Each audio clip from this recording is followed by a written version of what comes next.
A homeowner in Chicago was finally able to evict tenants from her house after nearly a year, but the city is going to leave her with a $3,400 water bill. I'm Tony, and this is Real Estate Investing and Landlord News. All right, so I have an interesting article for you today, and it's going over the story of how it took almost a year for this homeowner to get this squatter up out of her property. And this property, it's in Chicago, Illinois. So the rules and laws in the city of Chicago state that, hey, guess what? Now you're responsible for the water bill that these squatters left, for your property. And it's pretty bad. It's a bad situation overall. Suddenly you get these bad, actors up out of your house and you're stuck with a $3,400 water bill. But, there's mistakes that this homeowner made that maybe could have prevented this. But really what this falls down onto is that the city wouldn't allow, they have so many regulations. They wouldn't allow her to turn the water off. They wouldn't allow her to turn the utilities off because they said, well, the home is occupied. We can't turn the utilities off on a home that's occupied.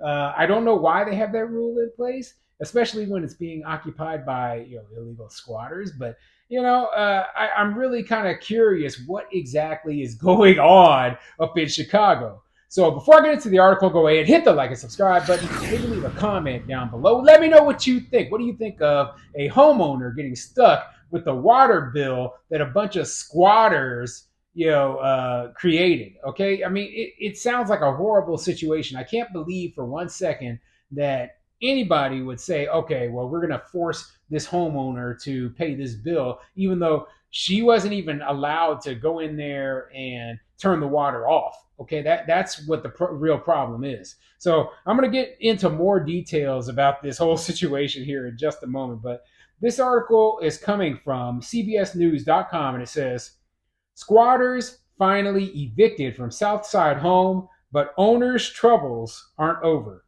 And it has a nice video with it, and I'll play that video for you right now.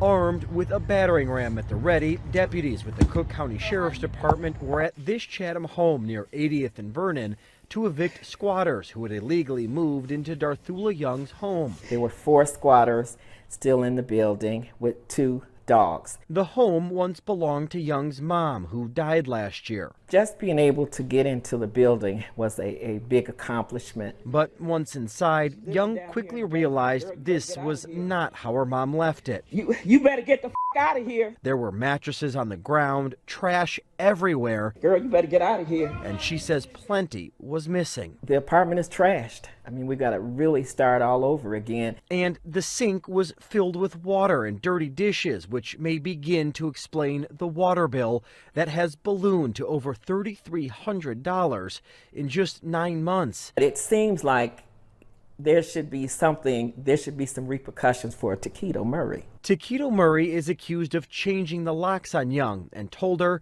that he was a professional squatter. Police reports show that Murray was the victim of a shooting inside the home in September after he began squatting. Taquito, it's Charlie. We spoke to Murray on the phone. I moved out in April. He claims he moved out last month and still denies squatting. I had rented from one of her family members, and she made it seem like that I was squatting, and already wasn't even like that. Darthula says that, a lot of her belongings are gone, like her refrigerator, some of her mom's crystal and valuables. Do you know anything about that? No, I don't know nothing about it. They have more rights than owners have. I don't think there's anything to say to him. He's shown who he is and what he is. All right, you saw the video. Let's get into the article. A Southside homeowner has finally gotten some action after saying she has been trying to get squatters out of her home for nearly a year. The Cook County Sheriff's Office came knocking with an eviction order on Tuesday. CBS 2's Charlie DeMar first told you about Darthula Young's story in March. DeMar caught up with Young on Tuesday as she finally reclaimed her family home after fighting for months. This is not a totally happy ending. Once Young got inside, she quickly realized property was missing. The home was a mess, and she had been left on the hook for sky-high utility bills. And this is pretty common, okay?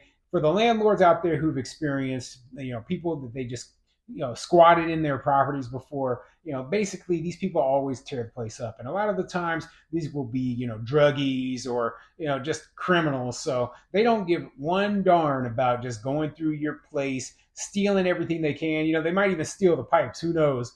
But stealing everything, trashing the place, and then finally leaving. The biggest problem here is that this lady had to go through the civil eviction process to get these squatters up out of there. Like I've said many times before, we need laws in place that allow us to remove these people, maybe with a sworn affidavit saying, hey, this person is not a tenant.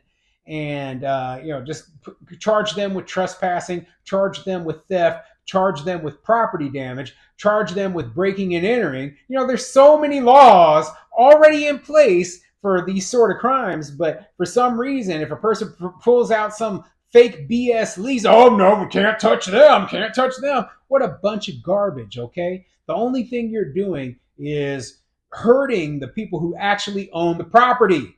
I mean, why can't these cities and municipalities and these police, why can't they figure this out? Okay? These are criminals. These are criminals, and they need to be treated as such. Armed with a battering ram at the ready, the Cook County Sheriff's Department was at the home near 80th Street and Vernon Avenue in Chatham to evict the squatters who moved into Young's home. There were 4 squatters still in the building with 2 dogs, Young said. The home once belonged to Young's mom, who died last year. Just being able to get into the building was a big accomplishment, Young said. But once inside, Young quickly realized the condition of the house was not how her mother had left it. There were mattresses on the floor and trash everywhere, and Young said plenty was missing.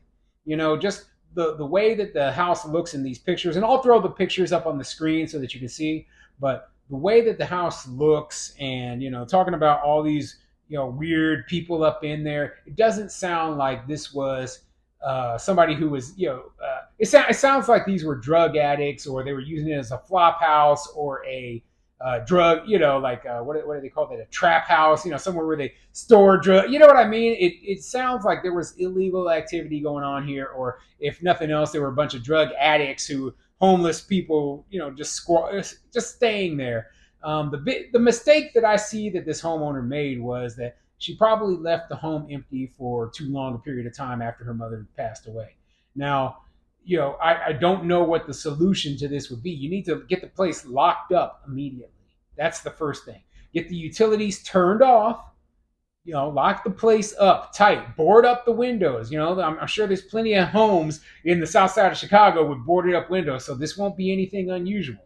Board up the windows. Lock the place up tight. Install a security system. Get the water and all the utilities turned off inside. Check on the place frequently. If not, have somebody move in there, at least temporarily, a family member or a friend, somebody you can trust, move in there temporarily to make sure the place is safe. But you can't leave this place sitting empty, because they look for empty homes. They know, it's like they know when people pass away and they want to go and break in there and steal their stuff and trash the place, okay? They stole the refrigerator, air conditioner, a number of other things. All my mother's fine china, Young said. The apartment is trashed. We've got to really start all over again. Meanwhile, the sink was filled with water and dirty dishes, which may begin to explain the water bill that ballooned to $3,381.14 in just 9 months. Young says the utilities are still in her name, but the city would not shut them off with people living inside. It seems like there should be something. There should be some repercussions for Taquito Murray, Young said. So let me get this straight. I just don't understand why the city won't turn the utilities off. Because there's people inside? So she shouldn't have had the utilities on in the first place. That, like I said, that was the big problem. But the city policy that says, oh, well, there's people inside, so we can't turn the utilities off, we can't turn the water or the power. Why not? If they're not paying the bill. This is one of those things where, they had good intentions. They're like, oh, well, it was winter time and we didn't want people to freeze, and so we left the utilities on, but they continue to charge you for it. Okay, that's the problem. they continue to charge you, and if you're unable to pay that bill, it just becomes this huge expense, and this could end up being where this lady, if she's not able to pay this bill for her, mother's former home, then the city could put a lien on the property, and then it could end up being taken from her. That is how bad this situation is. I mean, man, in my opinion, the best thing for her to do probably would be just to sell the place, get rid of it, sell it to an investor who will fix it back up, make it look nice, and you know, maybe you could even get the investor to take care of that unpaid water bill as part of the sale agreement, so that it doesn't land on you. But whatever you decide to do, this is a bad situation. I don't like this city law that they have in place. It seems to me that they always want to punish the wrong people rather than going after the people who have broken into the home and saying, hey, you stole these city services. No, they want to go after the one who owns the home, who had no control over the situation whatsoever. So yeah, I mean, this is common, like they always come after us landlords in the exact same way. And I know this lady, she wasn't a landlord, but because she had to go through the eviction process just like a landlord would, and she had those people in there who were treated as though they were tenants. Well, it still pertains to us in a great, a lot of this story still pertains to the things that we have to go through. So, whew, man, I'm glad that she was able to get these tenants up out of there, but bad situation overall.